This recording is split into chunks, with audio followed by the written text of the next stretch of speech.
Doctor ने क्या कहा उमर?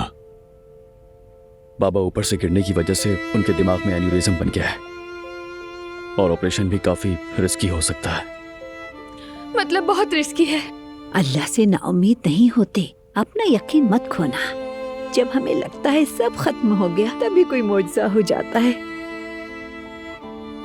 और वैसे भी तुम्हारी अम्मी बहुत मजबूत औरत है, खुद को संभाल लेंगी।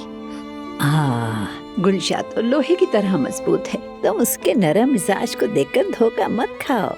मैं उसे जवानी से जानती हूँ। ओहो, उसे जिंदगी में क्या क्या नहीं सहा, फिर भी खड़ी रही। उसे कुछ नहीं होगा, फिक्र मत करो। आयजा बेटी, हमारी दुआएं तुम्हारे साथ हैं। हाँ, आंसू पोंछ लो बेटी, खुद को अकेला मत समझना। आप सबका बहुत बहुत शुक्रिया।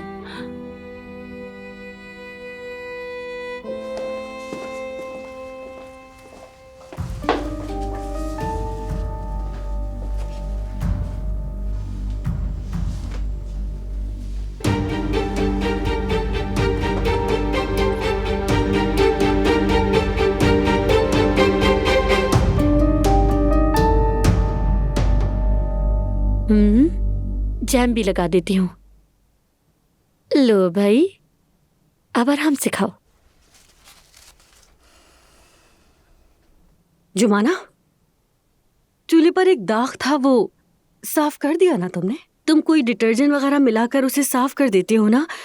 हमने तो बहुत कोशिश की, हमसे निकलता ही नहीं है। मैंने कर दिया है। हाँ, हाथ लगा ही था तो अवन भी साफ कर देती तुम। अंदर काफी चिकनाई जमा हो गई है। डिटर्जेंट लगा दिया है, नरम हो जाएगा। बर्तन धोते वक्त वो भी कर लूंगी। वो खाने के बाद जरा घर की अच्छी तरह सफाई भी कर लेना और लॉन को भी समेट लेना बेटी।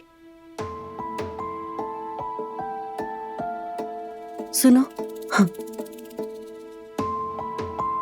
इसकी वजह से कह रही हूं मैं,